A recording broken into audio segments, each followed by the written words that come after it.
twongeye turatomboye bana b'Imana kuba duhamagara na Nyagasani ku neza ye, ku izina ry'Imana Data na Mwana Roho Mutagatifu, amen. Amahoro bana b'Imana, ni muhumure, Imana iradukunda. Ije kudukiza kuri wa kabiri w'icyumweru cya mbere cy'igisibo tariki 24 Gashyantare 2026. Dore amasomo agiye kuduhuza n'ab'ijuru. Isomo rya mbere ni iryo mu gitabo cy'umuhanuzi Izayi, umutwe wa 55 umurongo wa 10 kugeza kwa 11. Uhoraho avuze atya: nk'uko imvura n'urubura bimanuka ku ijuru ntibisubire bitabobeje ubutaka, bitabomejeho imyaka kandi ngo biyikuze, ngo bihe umubibyi imbuto n'ifunguro rimutunga, ni nako ijambo risohotse mu munwa wanjye ritangarukaho amaramasa ritarangije ugushaka kwanjye, ngo risoze icyo naritumye. Iryo ni ijambo ry'Imana. Zaburi ya 34. Uhoraho akiza intungane amagorwa yazo yose. Nimwogeze Uhoraho hamwe nanjye, twese hamwe turatira izina ry'icyarimwe. Nashakashatse Uhoraho aransubiza, nuko ankiza ibyankuraga umutima byose. Abamurangamira bahorana umucyo, mu maso habo ntiharangwa ikimwaro. Umunyabyago yaratabaje Uhoraho aramwumva, maze amuzahura amagorwa ye yose. Amaso y'Uhoraho ayahoza ku bantu b'intungane, amatwi ye agahora yitaye ku maganya yabo. Uhoraho ashyamira n'abagira nabi, kugira ngo azimanganye ku isi icyatuma babibuka. Intungane ziratabaza Uhoraho akazumva, maze akazikiza amagorwa yazo yose. Uhoraho aba hafi y'abafite umutima washengutse, akaramira abafite umutima wihebye. Uhoraho akiza intungane amagorwa yazo yose. Nyagasani Yezu nabane namwe.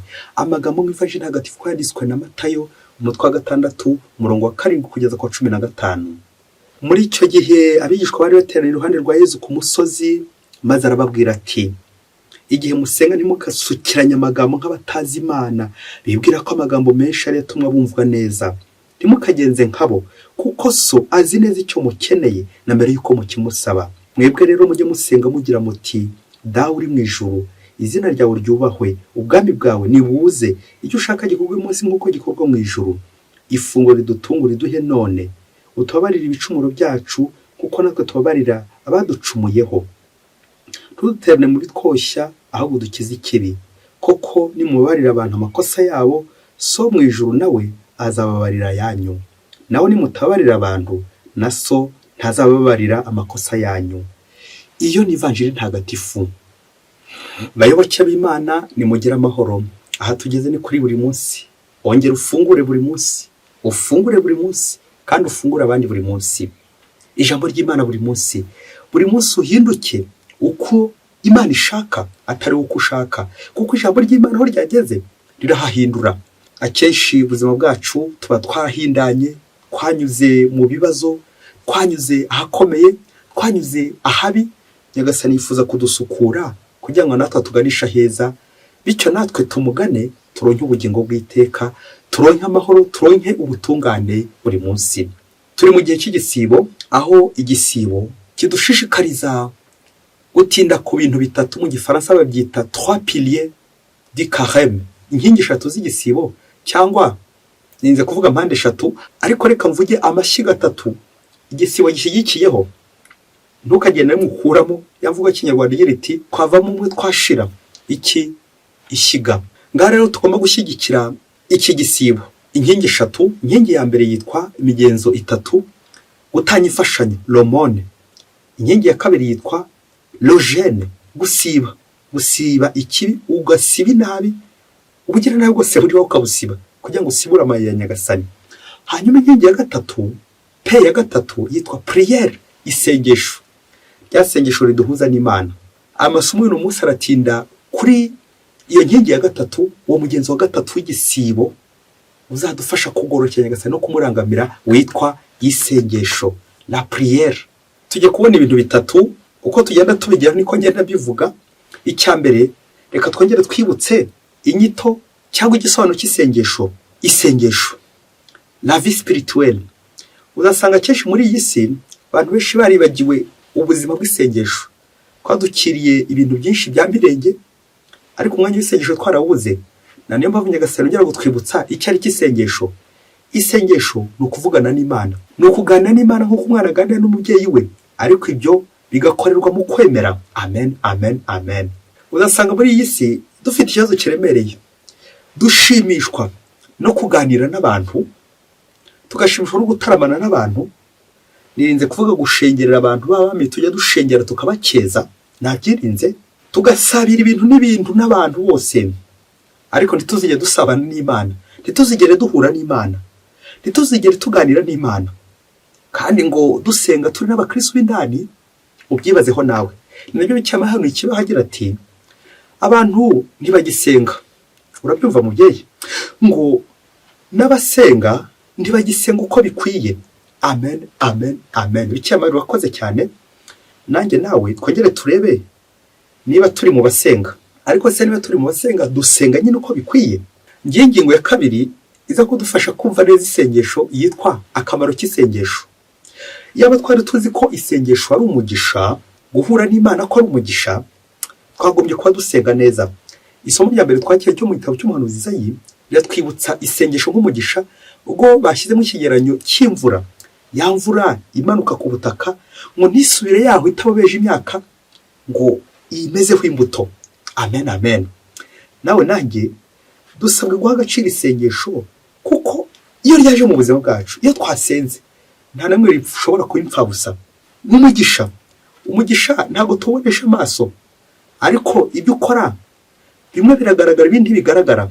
Ngiryo isengesho, la vie spirituelle. Ntabwo nyine ari ubuzima dufata mu ntoki dutya, ahubwo n'ubuzima bwa roho, aho duhurira n'Imana nyine mu buryo bw'ubuzima bwa roho. Ni nabyo umuhanga yavugaga ati kuki tuzi agaciro k'isengesho hanyuma tugahindukira tugasenga nabi. Yesu nawe wifashishije aratwibutsa agaciro k'isengesho, aratwibutsa guhura n'Imana cyane cyane mu gihe cy'igisibo nk'iki, agatwibutsa ko gusenga bitandukanye kure no kuvuga amasengesho.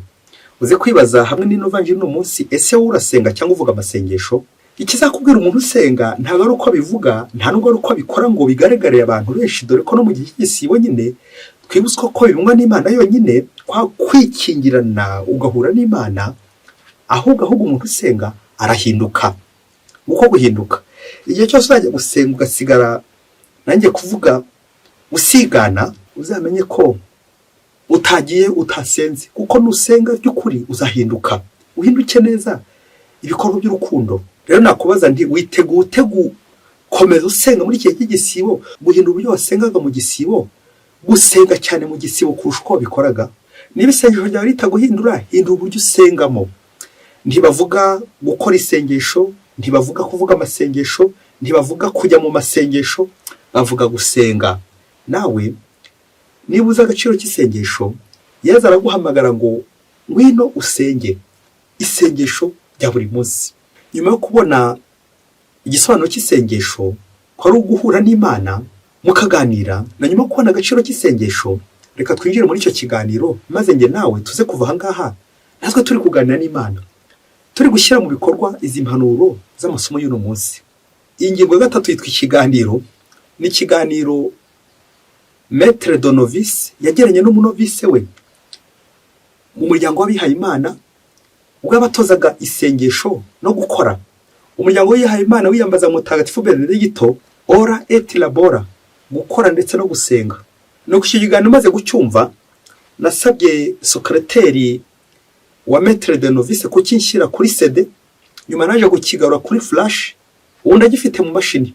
Reka icyo kiganiro ugikurikira nawe, uraza kumva hari ingingo imwe cyangwa ebyiri cyangwa zirenze ziza kugufata, nirinze kuvuga kugufasha, bityo nawe urebe uburyo usenga. Umunovisi n'uwiteguraga nyine kwiha Imana, yaje umunsi umwe asanga père spirituel Maître de Novice, nuko aramubwira ati niko père we, ko hano mutwigisha gusenga ndetse no gukora cyane, none nkaba nkora kimwe ikindi kikaba cyarananiye. Père ati ukora iki se, cyangwa n'iki udakora? Ati gukora ndabizi cyane, ndakora cyane, ngira ngo namwe mujya mubibona, ariko gusenga byo sinjya mbikora. Ndakora ariko sinsenga. Père aramubaza ati kubera iki? Numva nta bindimo ntanabishaka. Nuko Maître ngo aramubwira ati ntabwo umuntu asenga ari uko abishaka gusa, ahubwo gusenga ni itegeko.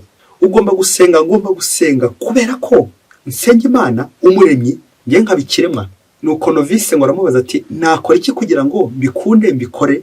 Nuko Maître ngo aramusubiza ati c'est un forgeron qu'on devient forgeron, ngo ubu mucuzi ubyiga uzamenya gusenga ubikora ubyiga ubirimo, ubikunda, ubikora, ubyitoza. Nuko wa munovisi ati ko nabigerageje ariko nkaba numva bibishye, nzakora iki? Metero ati ikibazo wasanga waridumbukije, warapfuye kwijugunyamo, utigeze witegura na gato. Kugira ngo usenge neza bigusaba guhunga urusaku. Nuko novisi aramusubiza ati ko nagerageje guhunga urusaku, ngahunga isoko nkajya muri shapera ahantu hatuje, ariko ko byananiye. Nuko mwarimu ngo aramusubiza ati erega urusaku ntabwo ari urw'inyuma gusa, ntabwo ari uguhunga uvuye mu isoko gusa cyangwa ku nzira cyangwa ugahunga abantu, ahubwo urusaku rw'imbere, urusaku rw'ibyaha. Kuko ibyaha birasakuza cyane bigatuma udashobora kujya gute, udashobora gusenga uko bikwiye. Nuko novisi ngo aramubwira ati none se ko iyo nisuzumye nsanga nta byaha mfite, usibye kurangara gusa nkumva ntari hafi, nkumva nagiye kure. Nuko metero ngo aramubwira ati aha, icyo nicyo bita kudahamya umutima ku Mana. Igihe cyose uzarangarira ibintu, ukarangarira abantu, akaba ari bo ushyiraho umutima wawe aho kuwushyira ku Mana, ntaho bitane no gusenga ibigirwamana nyine. Icyo ni cyaha gikomeye. Atasiyo, niba udahamya umutima ku Mana, ubwabyo ni icyaha cy'uko wahunze Imana.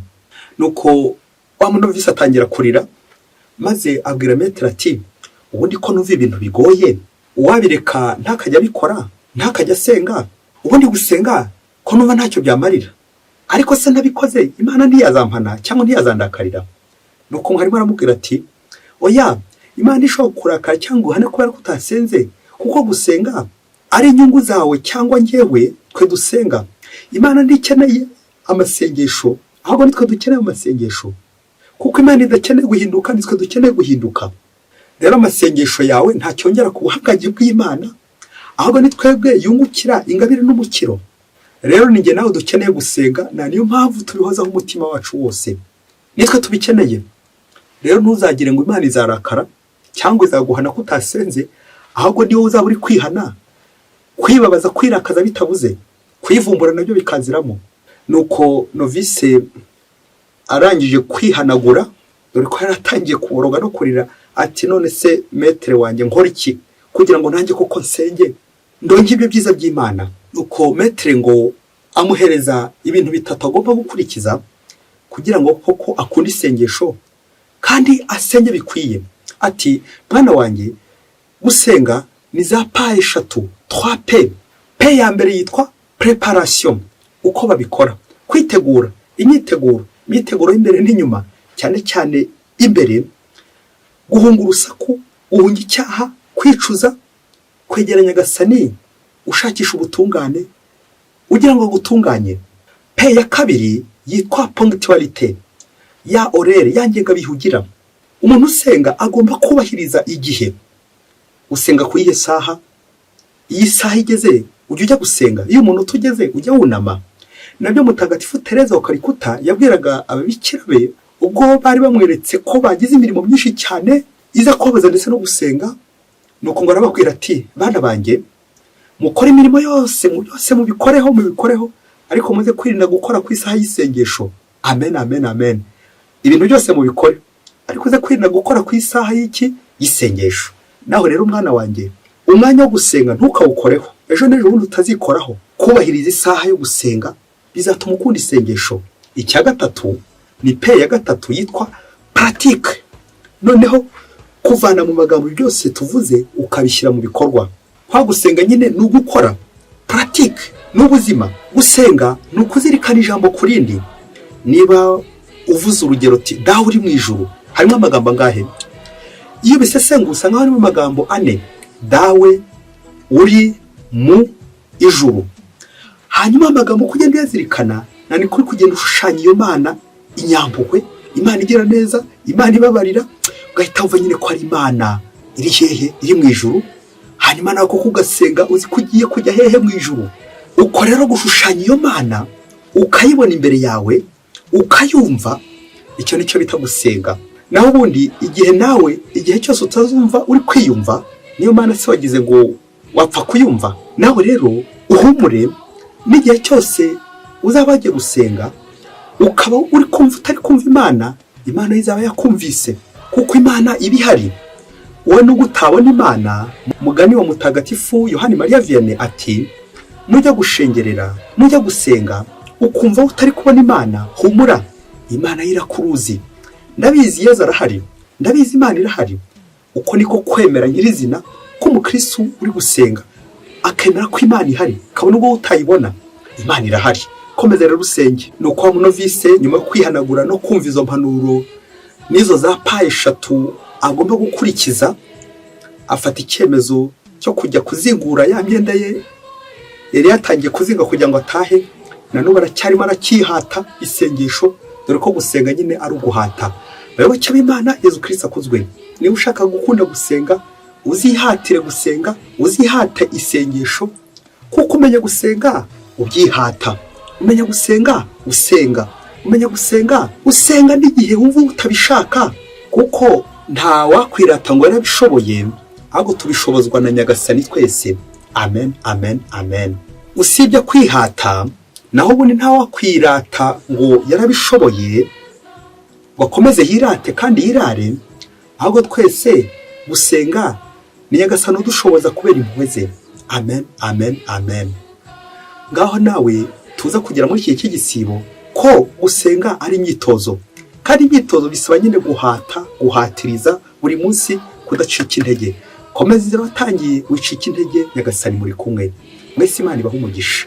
Imana Data na Mwana na Roho Mutagatifu. Amen. Padiri Masumbuko Ladislas wa Diocese ya Cyangugu.